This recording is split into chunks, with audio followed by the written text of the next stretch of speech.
gentle listener, and welcome to Nocturnal Transmissions, the fortnightly podcast that brings you dark tales, both old and new, performed by your humble narrator, Kristin Holland. Well, how long has it been since we last featured a story from Clerk Ashton Smith? Too long is the correct answer, gentle listener. This episode, we are riffling back through the pages of good old Weird Tales magazine in order to revisit one of his creepy musings on the Red Planet. Aptly named, gentle listener. Aptly named. Nocturnal Transmissions is proud to present Clerk Ashton Smith's The Vaults of Yoh-Vombis.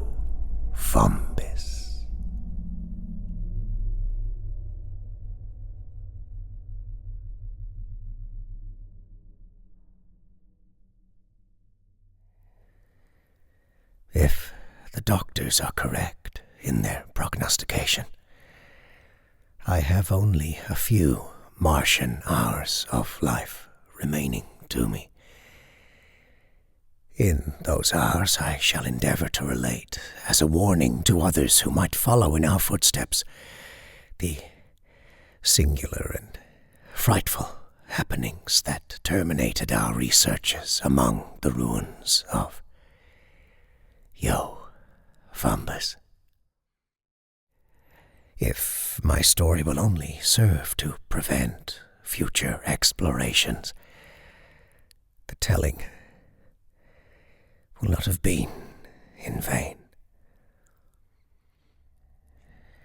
There were 8 of us, professional archaeologists with more or less terrene and interplanetary experience, who set forth with native guides from Ignar, the commercial metropolis of Mars, to inspect that ancient, eon-deserted city. Alan Octave, our official leader, held his primacy by knowing more about Martian archaeology than any other terrestrial on the planet, and others of the party, such as William Harper and Jonas Hallgren, had been associated with him in many of his previous researches. I, Rodney Severn, was more of a newcomer, having spent but a few months on Mars, and the greater part of my own ultra-terrene delvings had been confined to Venus. The nude, spongy-chested A. Hayes had spoken deterringly of vast deserts filled with ever-swirling sandstorms, through which we must pass to reach Yoh-Vombis.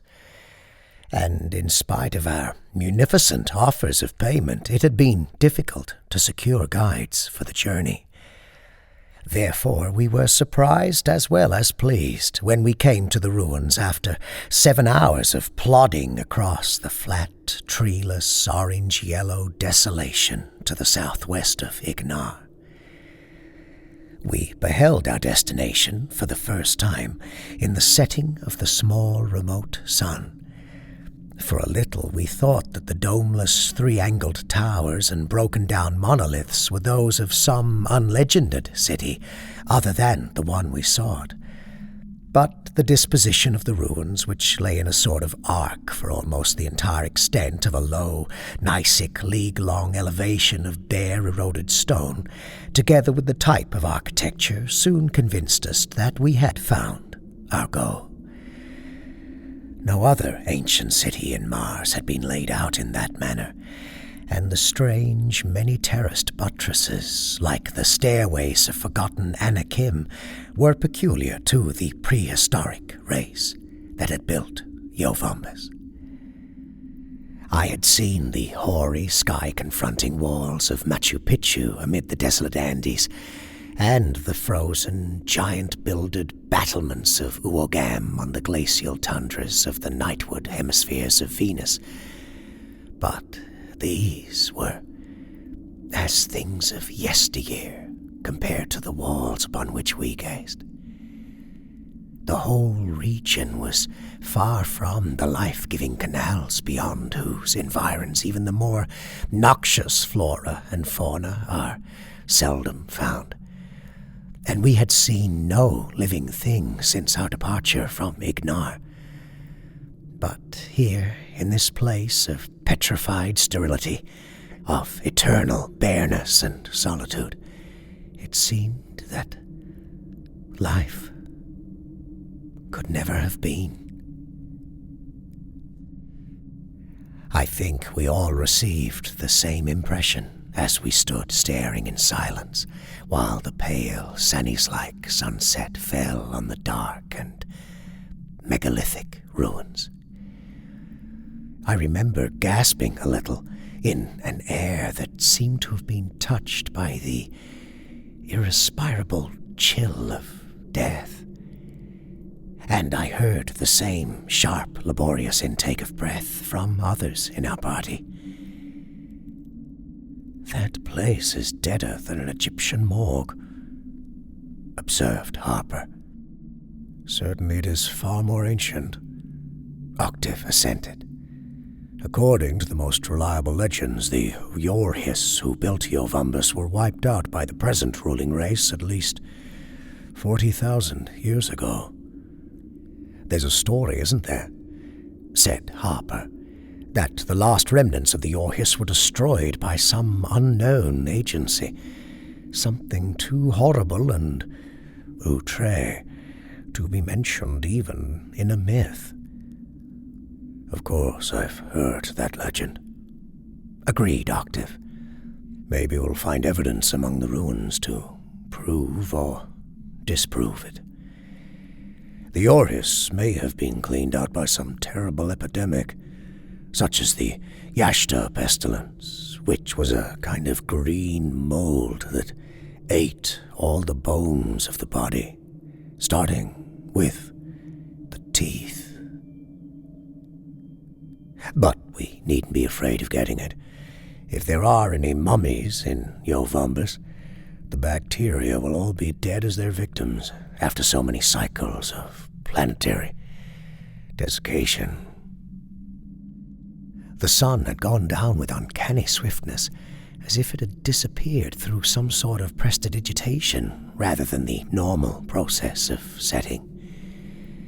We felt the instant chill of the blue-green twilight, and the ether above us was like a huge transparent dome of sunless ice, shot with a million bleak sparklings that were the stars.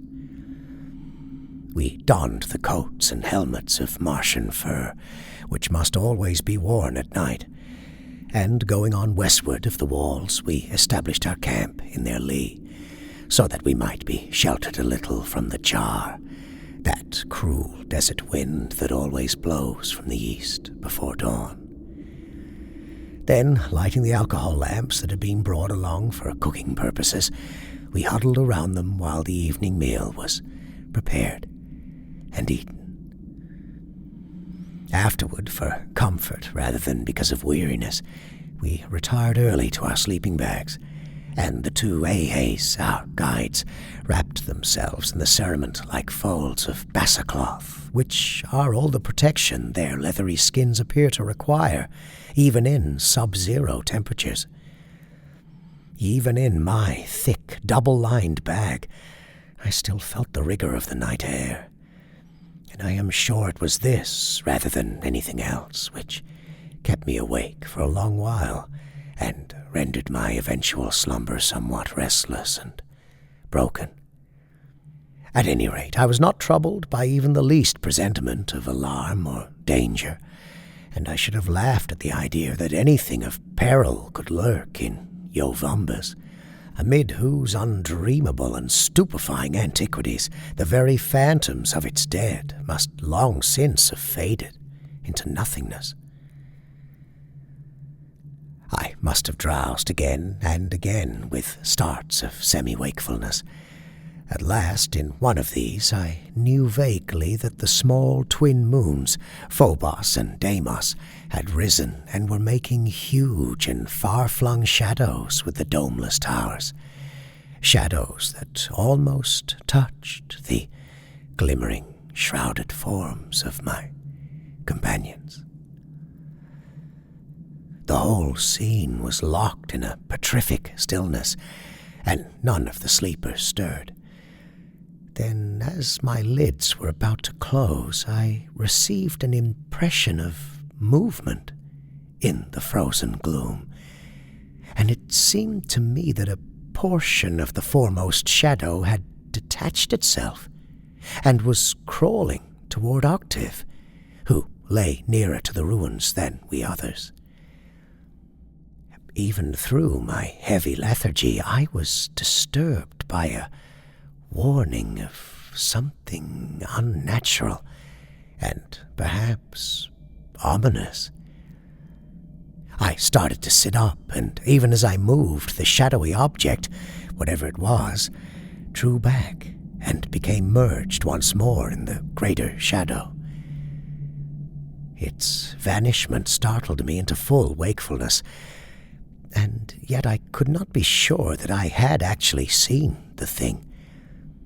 In that brief, final glimpse, it had seemed like a roughly circular piece of cloth or leather, dark and crumpled and 12 or 14 inches in diameter, that ran along the ground with the doubling movement of an inchworm, causing it to fold and unfold in a startling manner as it went.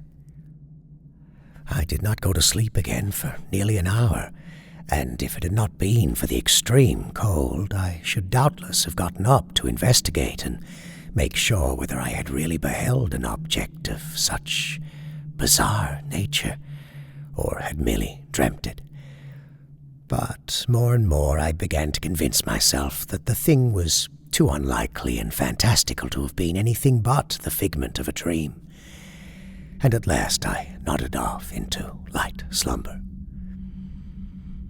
The chill, demoniac sighing of the jar across the jagged walls awoke me, and I saw that the faint moonlight had received the hueless accession of early dawn. We all arose and prepared our breakfast with fingers that grew numb in spite of the spirit lamps. My queer visual experience during the night had taken on more than ever a phantasmagoric unreality, and I gave it no more than a passing thought and did not speak of it to the others. We were all eager to begin our explorations, and shortly after sunrise we started on a preliminary tour of examination. Strangely, as it seemed, the two Martians refused to accompany us. Stolid and taciturn, they gave no explicit reason, but evidently nothing would induce them to enter Yoh-Vombis.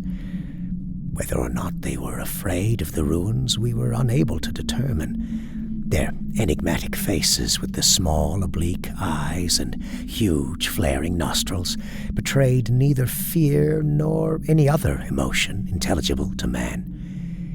In reply to our questions, they merely said that no Ahai had set foot among the ruins for ages.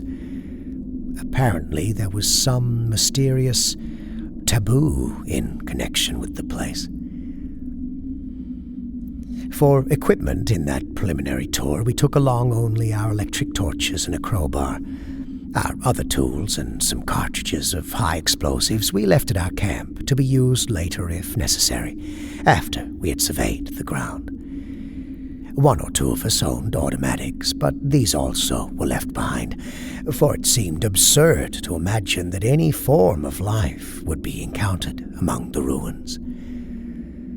Octave was visibly excited as we began our inspection, and maintained a running fire of exclamatory comment. The rest of us were subdued and silent. It was impossible to shake off the somber awe and wonder that fell upon us from those megalithic stones. We went on for some distance among the triangular terraced buildings, following the zigzag streets that conformed to this peculiar architecture. Most of the towers were more or less dilapidated, and everywhere we saw the deep erosion wrought by cycles of blowing wind and sand, which, in many cases, had worn into roundness the sharp angles of the mighty walls. We entered some of the towers, but found utter emptiness within. Whatever they had contained in the way of furnishings must long ago have crumbled into dust, and the dust had been blown away by the searching desert gales. At length we came to the wall of a vast terrace, hewn from the plateau itself. On this terrace, the central buildings were grouped like a sort of acropolis, a flight of time-eaten steps designed for longer limbs than those of men or even the gangling modern Martians afforded access to the hewn summit. Pausing, we decided to defer our investigation of the higher buildings, which, being more exposed than the others, were doubly ruinous and dilapidated, and in all likelihood would offer little for our trouble. Octave began to voice his disappointment over our failure to find anything in the nature of artifacts or carvings that would throw light on the history of Yoh-Vombis. Then, a little to the right of the stairway, we perceived an entrance in the main wall, half choked with ancient debris. Behind the heap of detritus, we found the beginning of a downward flight of steps. Darkness poured from the opening, noisome and musty with primordial stagnancies of decay, and we could see nothing below the first steps, which gave the appearance of being suspended over a black gulf. Throwing his torch beam into the abyss, Octave began to descend the stairs. His eager voice called us to follow. At the bottom of the high, awkward steps, we found ourselves in a long and roomy vault, like a subterranean hallway. Its floor was deep with siftings of immemorial dust. The air was singularly heavy, as if the lees of an ancient atmosphere, less tenuous than that of Mars today, had settled down and remained in that stagnant darkness. It was harder to breathe than the outer air. It was filled with unknown effluvia. And the light dust arose before us at every step, diffusing a faintness of bygone corruption, like the dust of powdered mummies.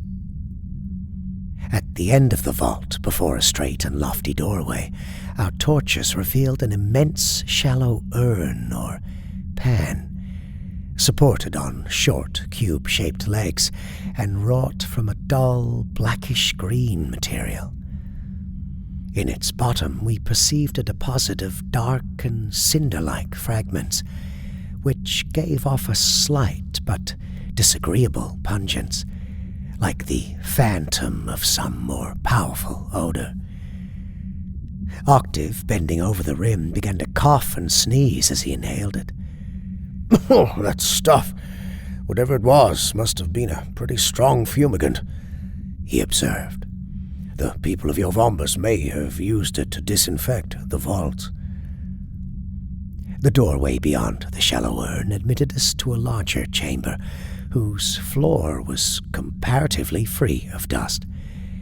We found that the dark stone beneath our feet was marked off in multiform, geometric patterns, traced with ochreous ore, amid which, as in Egyptian cartouches, hieroglyphs and highly formalized drawings were enclosed. We could make little from most of them, but the figures in many were doubtless designed to represent the Yorhis themselves.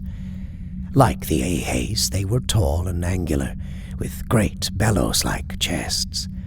The ears and nostrils, as far as we could judge, were not so huge and flaring as those of the modern Martians. All of these Yorhis were depicted as being nude, but in one of the cartouches, done in a far hastier style than the others, we perceived two figures whose high conical craniums were wrapped in what seemed to be a sort of turban, which they were about to remove or adjust. The artist seemed to have laid a peculiar emphasis on the odd gesture with which the sinuous four-jointed fingers were plucking at those headdresses, and the whole posture was unexplainably contorted. From the second vault, passages ramified in all directions, leading to a veritable warren of catacombs. Here, enormous pot-bellied urns of the same material as the fumigating pan, but taller than a man's head and fitted with angular-handled stoppers, were ranged in solemn rows along the walls, leaving scant room for two of us to walk abreast. When we succeeded in removing one of the huge stoppers, we saw that the jar was filled to the rim with ashes and charred fragments of bone. Doubtless, as is still the Martian custom, the Yoh-Vombis had stored the cremated remains of whole families in single urns. Even Octave became silent as we went on, and a sort of meditative awe seemed to replace his former excitement. We others, I think, were utterly weighed down to a man by the solid gloom of a concept-defying antiquity into which it seemed that we were going farther and farther at every step. The shadows fluttered before us like the monstrous and misshapen wings of phantom bats. There was nothing anywhere but the atom-like dust of ages, and the jars that held the ashes of a long-extinct people. But clinging to a high roof in one of the farther vaults, I saw a darkened, corrugated patch of circular form, like a withered fungus. It was impossible to reach the thing, and we went on after peering at it with many futile conjectures. Oddly enough, I failed to remember at that moment the crumpled, shadowy object I had seen, or dreamt of, the night before.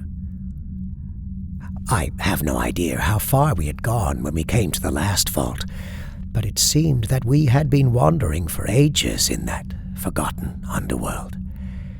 The air was growing fouler and more irrespirable, with a thick, sodden quality, as if from a sediment of material rottenness, and we had about decided to turn back.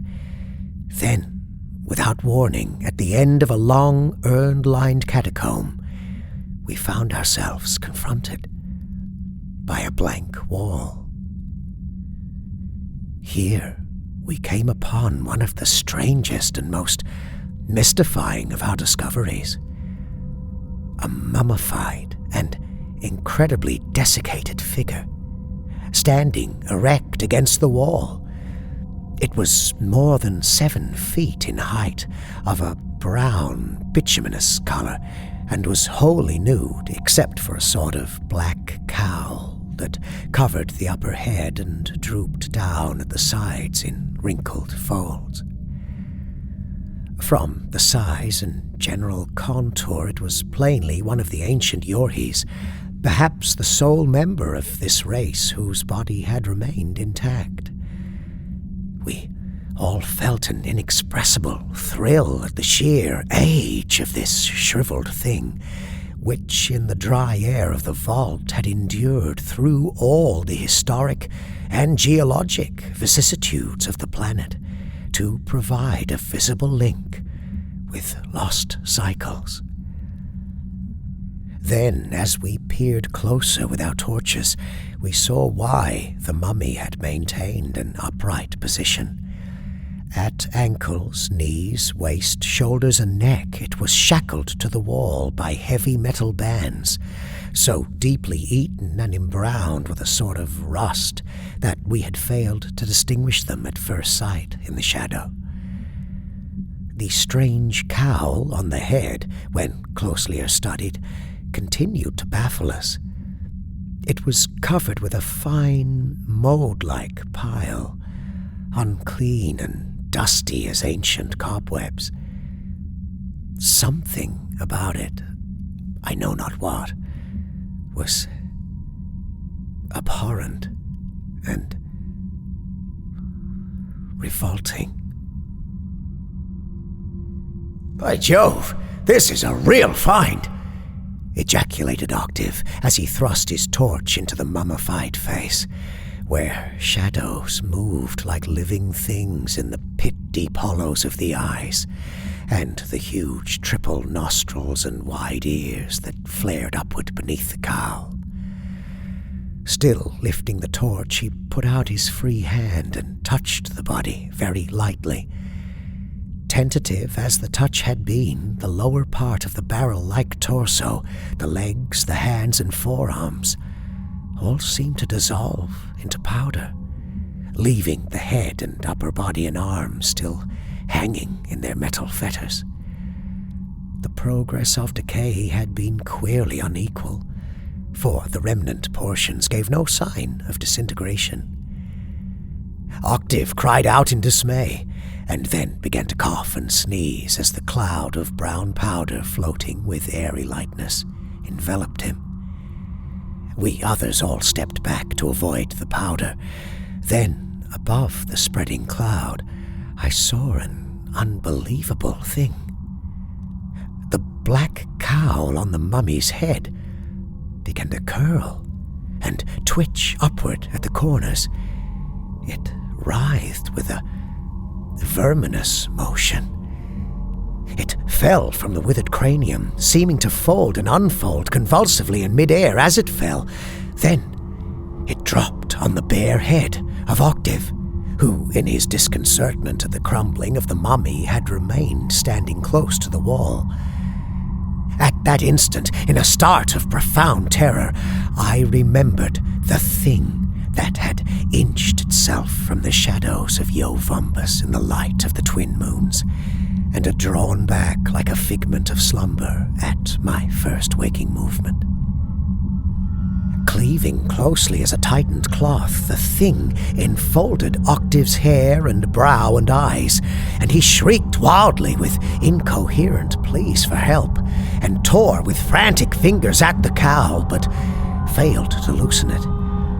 Then his cries began to mount in a mad crescendo of agony, as if beneath some instrument of infernal torture, and he danced and capered blindly about the vault, eluding us with strange celerity as we all sprang forward in an effort to reach him and release him from his weird encumbrance. The whole happening was mysterious as a nightmare, but the thing that had fallen on his head was plainly some unclassified form of Martian life, which, contrary to all the known laws of science, had survived in those primordial catacombs.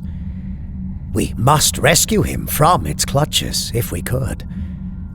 We tried to close in on the frenzied figure of our chief, which in the far from roomy space between the last urns and the wall should have been an easy matter, but darting away in a manner doubly incomprehensible because of his blindfolded condition, he circled about us and ran past, to disappear among the urns toward the outer labyrinth of the intersecting catacombs. "My God, what has happened to him?" cried Harper. "The man acts as if he were possessed." There was obviously no time for a discussion of the enigma, and we all followed Octave as speedily as our astonishment would permit. We had lost sight of him in the darkness, and when we came to the first division of the vaults, we were doubtful as to which passage he had taken, till we heard a shrill scream, several times repeated, in a catacomb on the extreme left. There was a shrill, unearthly quality in those screams, which may have been due to the long stagnant air or the peculiar acoustics of the ramifying caverns, but somehow I could not imagine them as issuing from human lips. At least, not from those of a living man.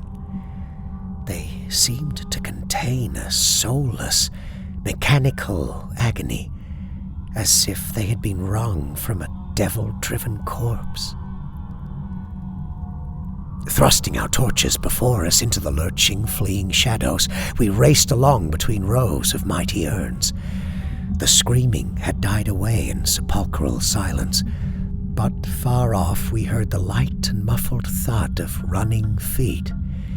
We followed in headlong pursuit, but gasping painfully in the vitiated miasmal air, we were soon compelled to slacken our pace without coming in sight of Octave.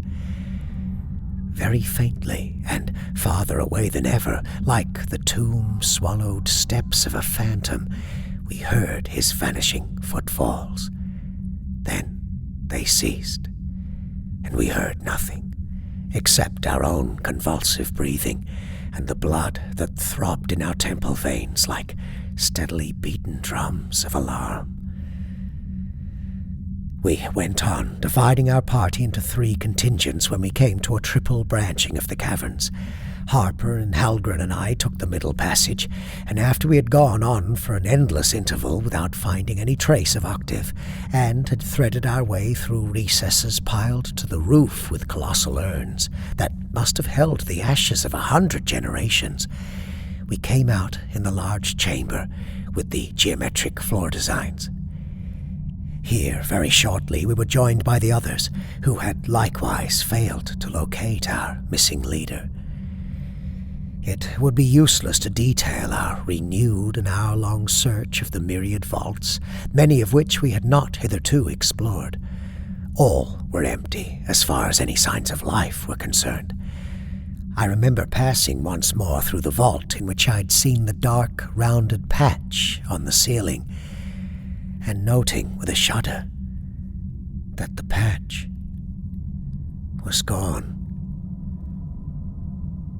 It was a miracle that we did not lose ourselves in that underworld maze, but at last we came back again to the final catacomb, in which we had found the shackled mummy. We heard a measured and recurrent clangor as we neared the place, a most alarming and mystifying sound under the circumstances. It was like the hammering of ghouls on some forgotten mausoleum. When we drew nearer, the beams of our torches revealed a sight that was no less unexplainable than unexpected. A human figure with its back toward us and the head concealed by a swollen black object that had the size and form of a sofa cushion was standing near the remains of the mummy and was striking at the wall with a pointed metal bar. How long Octave had been there, and where he had found the bar, we could not know, but the blank wall had crumbled away beneath his furious blows, leaving on the floor a pile of comet-like fragments, and a small, narrow door, of the same ambiguous material as the cinerary urns and the fumigating pan, had been laid bare. Amazed, uncertain, inexpressibly bewildered, we were all incapable of action or volition in that moment. The whole business was too fantastic and too horrifying, and it was plain that Octave had been overcome by some sort of madness. I, for one, felt the violent upsurge of sudden nausea when I had identified the loathsomely bloated thing that clung to Octave's head and drooped in obscene tumescence on his neck. I did not dare to surmise the causation of its bloating. Before any of us could recover our faculties, Octave flung aside the metal bar and began to fumble for something in the wall. It must have been a hidden spring, though how he could have known its location or existence is beyond all legitimate conjecture. With a dull, hideous grating, the uncovered door swung inward, thick and ponderous as a mausoleum slab, leaving an aperture from which the nether midnight seemed to well like a flood of eon-buried foulness. Somehow, at that instant, our electric torches appeared to flicker and grow dim, and we all breathed a suffocating fetor, like a draught from inner worlds of immemorial putrescence. Octave had turned toward us now, and he stood in an idle posture before the open door, like one who has finished some ordained task. I was the first of our party to throw off the paralyzing spell, and pulling out a clasp knife, the only semblance of a weapon which I carried, I ran over to him.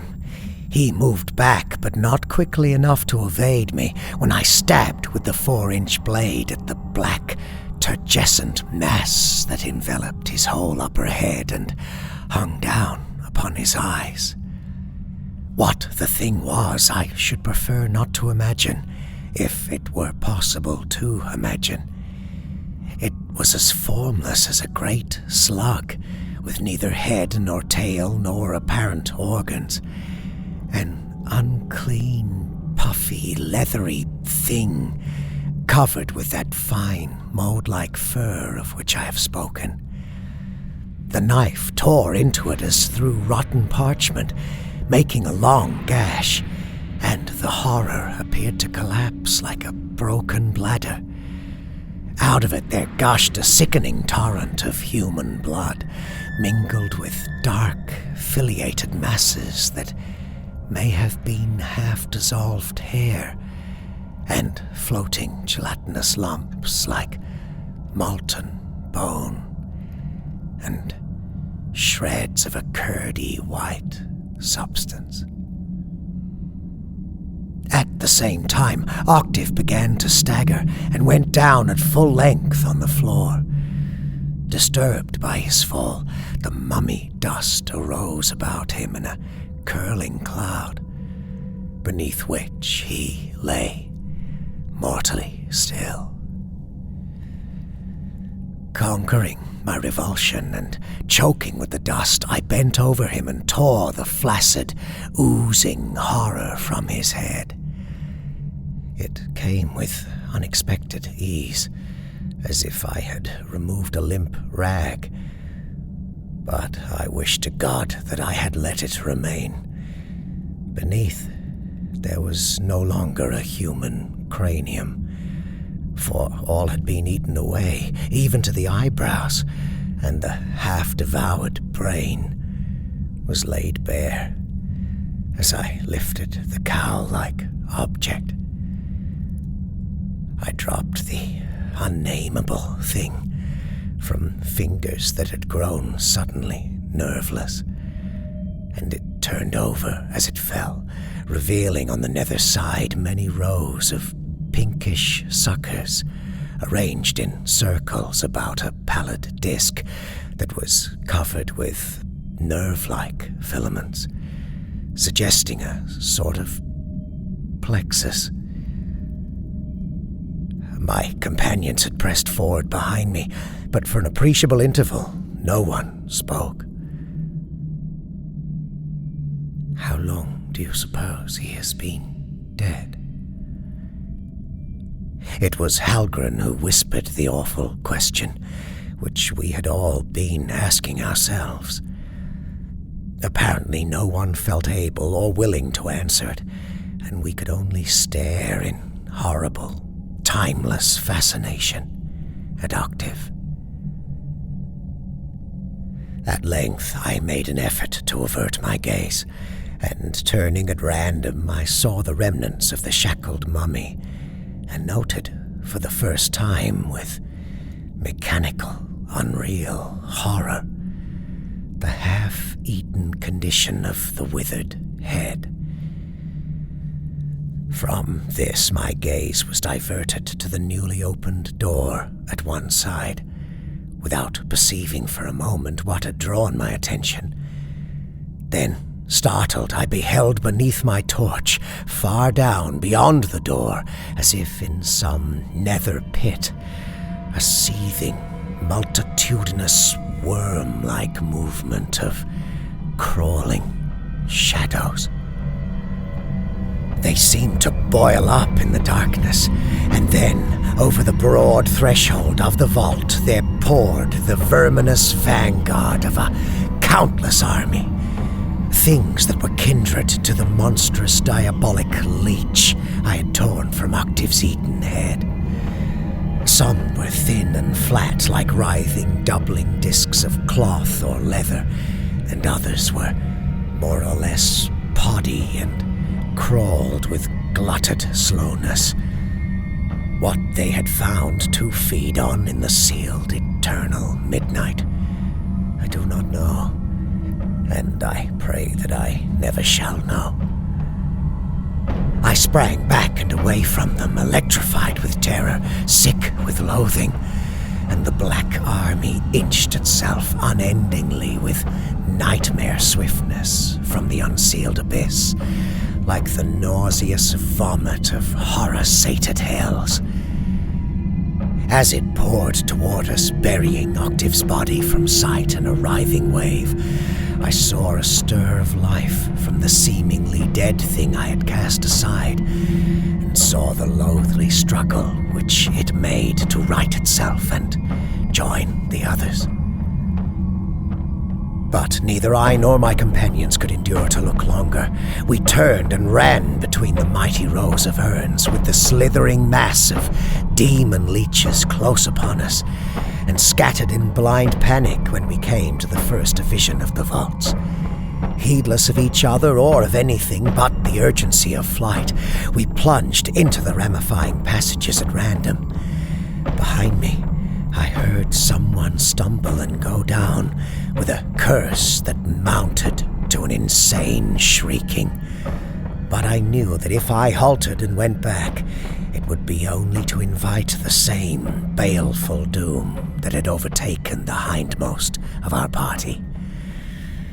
Still clutching the electric torch and my open clasp knife, I ran along a minor passage which I seemed to remember would conduct with more or less directness upon the large outer vault with the painted floor. Here I found myself alone. The others had kept to the main catacombs, and I heard far off a muffled babble of mad cries, as if several of them had been seized by their pursuers. It seemed that I must have been mistaken about the direction of the passage, for it turned and twisted in an unfamiliar manner, with many intersections, and I soon found that I was lost in the black labyrinth, where the dust had lain unstirred by living feet for inestimable generations. The cinerary warren had grown still once more, and I heard my own frenzied panting, loud and stertorous as that of a titan in the dead silence. Suddenly, as I went on, my torch disclosed a human figure coming toward me in the gloom. Before I could master my startlement, the figure had passed me, with long, machine-like strides, as if returning to the inner vaults.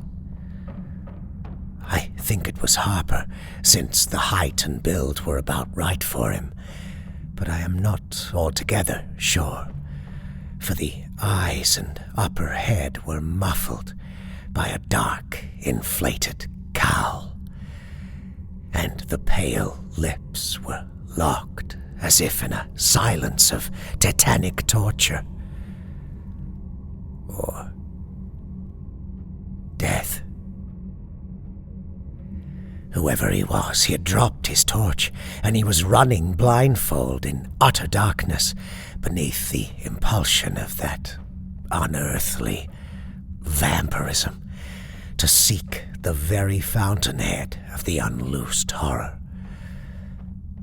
I knew that he was beyond human help, and I did not even dream of trying to stop him.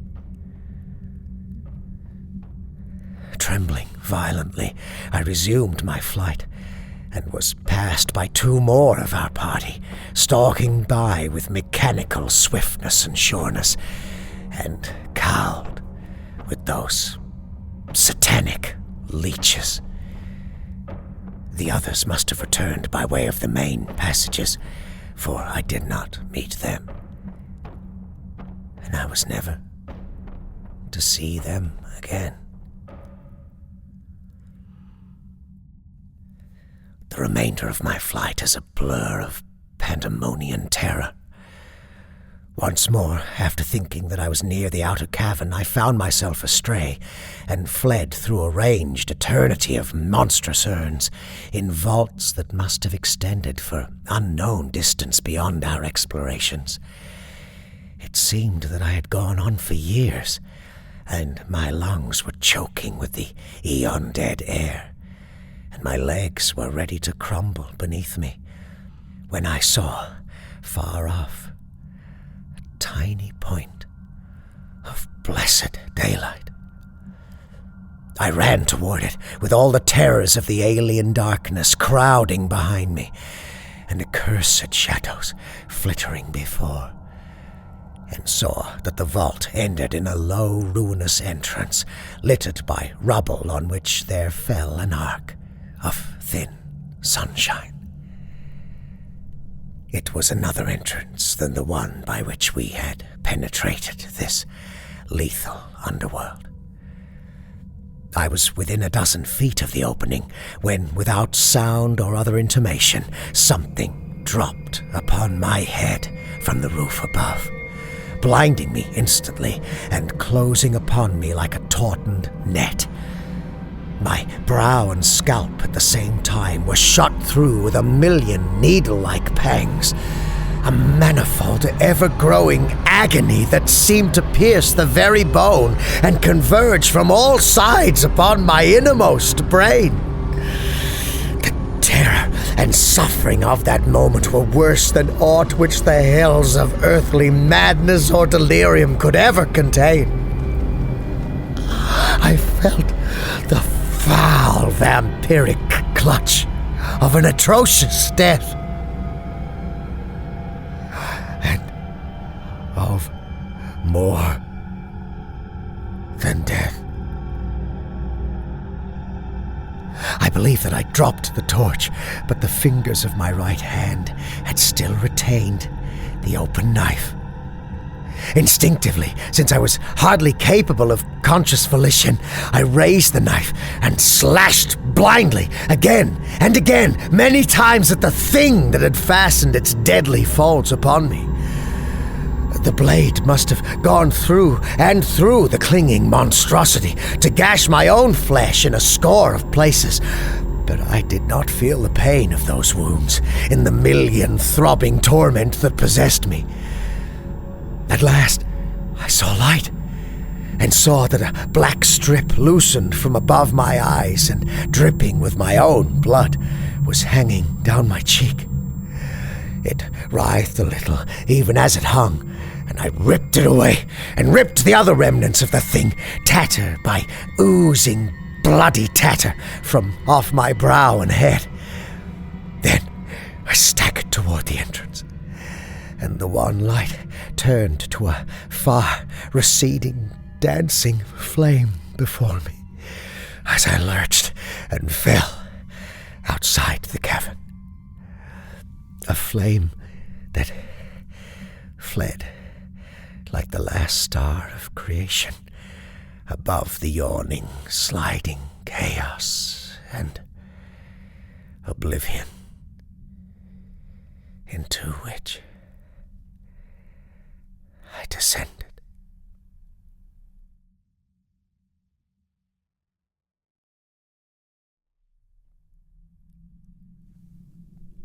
I am told that my unconsciousness was of brief duration. I came to myself with the cryptic faces of the two Martian guides bending over me. My head was full of lancinating pains, and half-remembered terrors closed upon my mind like the shadows of mustering harpies.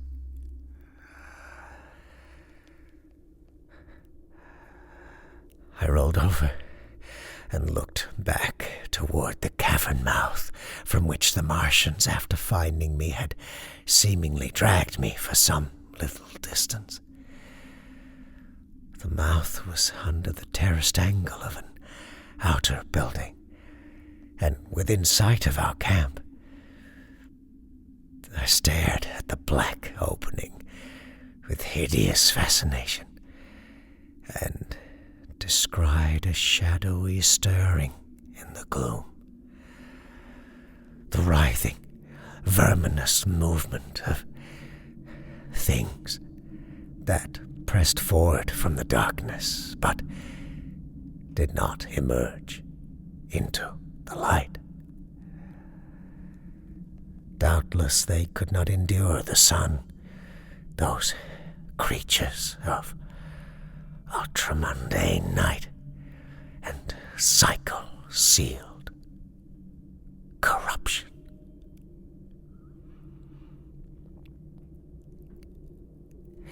It was then that the ultimate horror, the beginning madness, came upon me.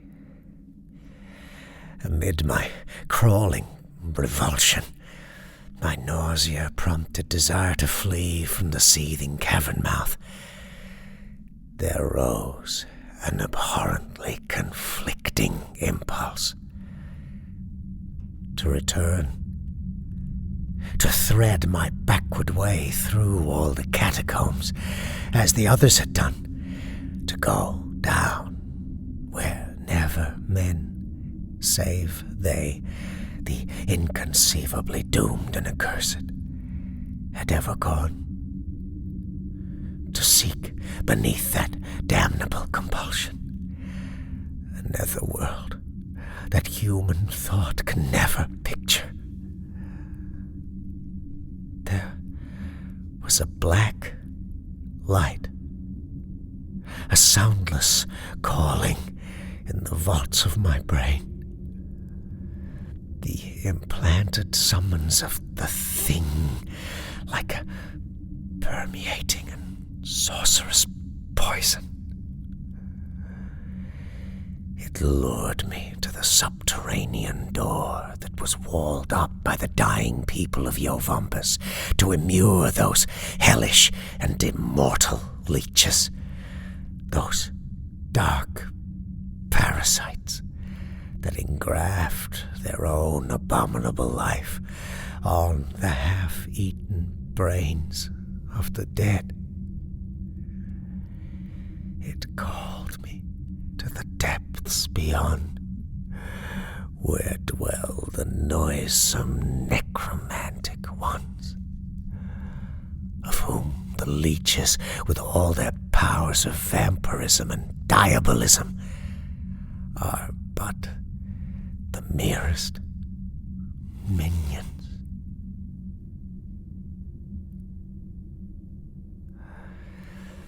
It was only the two Heihei's who prevented me from going back. I struggled. I fought them insanely as they strove to retard me with their spongy arms.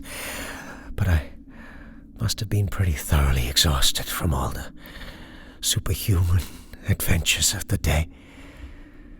And I went down once more, after a little, into fathomless nothingness, from which I floated out at long intervals to realize that I was being carried across the desert toward Ignar.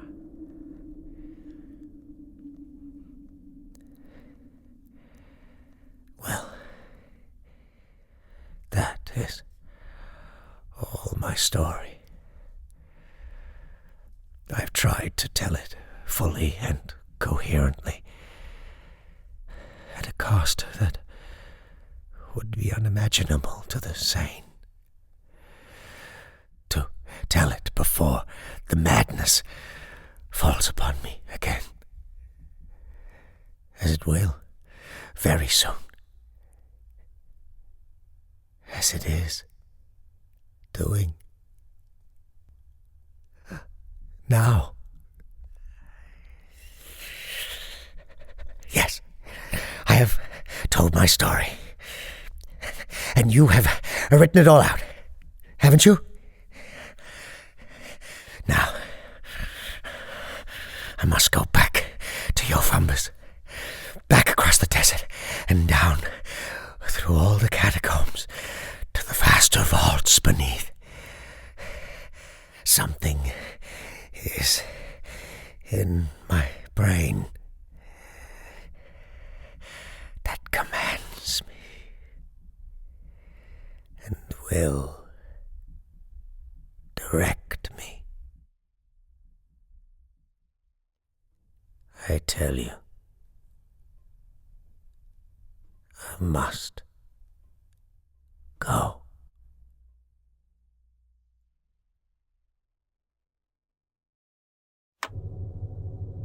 Postscript.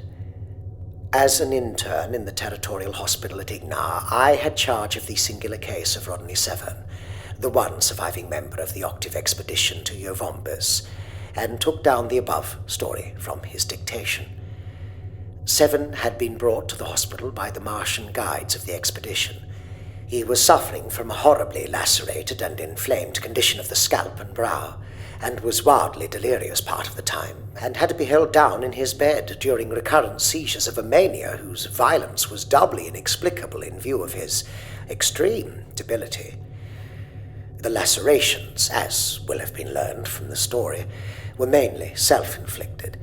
They were mingled with numerous small round wounds, easily distinguished from the knife slashes and arranged in regular circles, through which an unknown poison had been injected into Severn's scalp.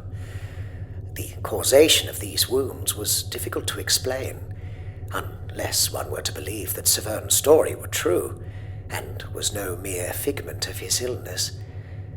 Speaking for myself, in the light of what afterward occurred, I feel that I have no other resource than to believe it. There are strange things on the Red Planet, and I can only second the wish that was expressed by the doomed archaeologist in regard to future explorations. The night after he had finished telling me his story, while another doctor than myself was supposedly on duty, Severn managed to escape from the hospital, doubtless in one of the strange seizures at which I have hinted. A most astonishing thing, for he had seemed weaker than ever after the long strain of his terrible narrative, and his demise had been hourly expected. More astonishing still, his bare footsteps were found in the desert, going toward Yoh-Vombis, till they vanished in the path of a light sandstorm. But no trace of Severn himself has yet been discovered.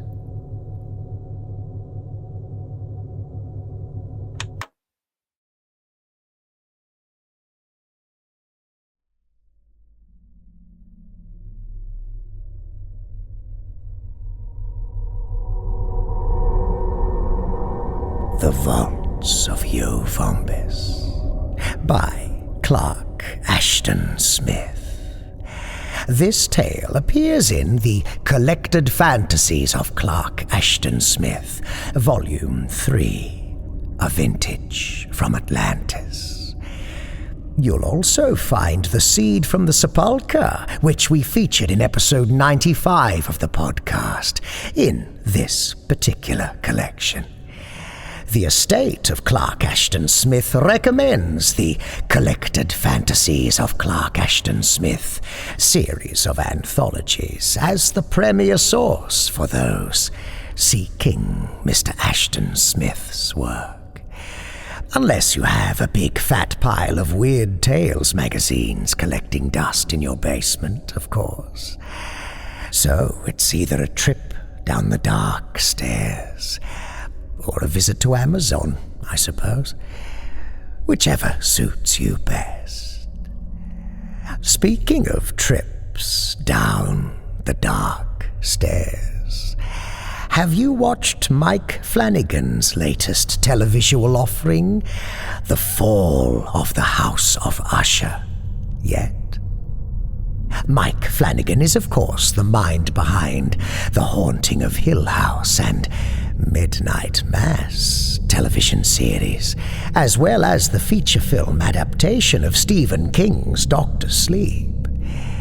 In this, his latest presentation, he takes an assortment of tales by none other than wonderful old Edgar Allan Poe himself, and combines them in reimagined form to create an overarching tale illuminating the sad demise of the titular Usher family. Now, you may not love every episode, but we think you'll most certainly enjoy the experience as a whole. He has such fun with the classic tales he adapts, and delivers a conclusion that is most satisfying for those with a horror bent. Oh, and did I mention that Luke Skywalker is in it? Well, he is, in a manner. What more reason could you need for watching than that? Mike Flanagan's The Fall of the House of Usher, Nocturnal Transmissions, recommends it. You know, it's been ever such a long time since we featured a tale from Mr. Poe on the podcast. I'm going to jot that down on the to-do list. Tell you what, if you have a favorite tale from the master of the macabre, get in touch and suggest it. We're easily swayed, you know.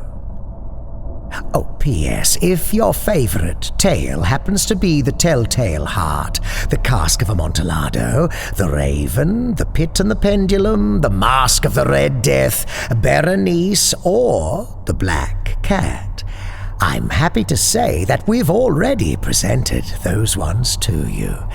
So, if you want to hear one of those, just pop onto the Featured Authors section of our website. Find Edgar Allan Poe, and you'll see a list of precisely which episodes you need to dig up. You have been listening to a transmission from Nocturnal Transmissions. Before we leave you, we wish to extend our thanks to the beloved Patreon patrons who make this show possible, amongst whose ranks we have two significant new additions.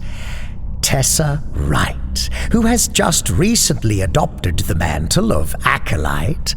Welcome, Tessa. And wait for it, former Acolyte Amanda Moore, who is now an esteemed cohort. Amanda, you cheeky devil, look what you've done. Thank you for your magnificent support. You are a true believer, my dear. And on that note, what better time than now to extend our thanks to the entire pantheon of true believers, our esteemed cohorts. Daniel Kamiankowski, Mudkip, Rebecca Gates, Thomas Arvin, Brett Allen, Wildy, Azaran Warrens, Fabled Words, Boole Swifney, The Traveller, Alexis Nolasco, Wayne Prince, Tippy Polo, Rachel Brown, Adam, Alex Brewis, Arnie Frank. Shh, just listen. Evan Dooley, J.B., Kel Wielden, Sam Hankins, Hisu, Alicia Townsend, Daniel Clanton, Robert Troy Hampton Peterson, and Amanda Moore. All non-public domain stories are featured with the permission of the authors. All voices and production are concocted by Kristin Holland.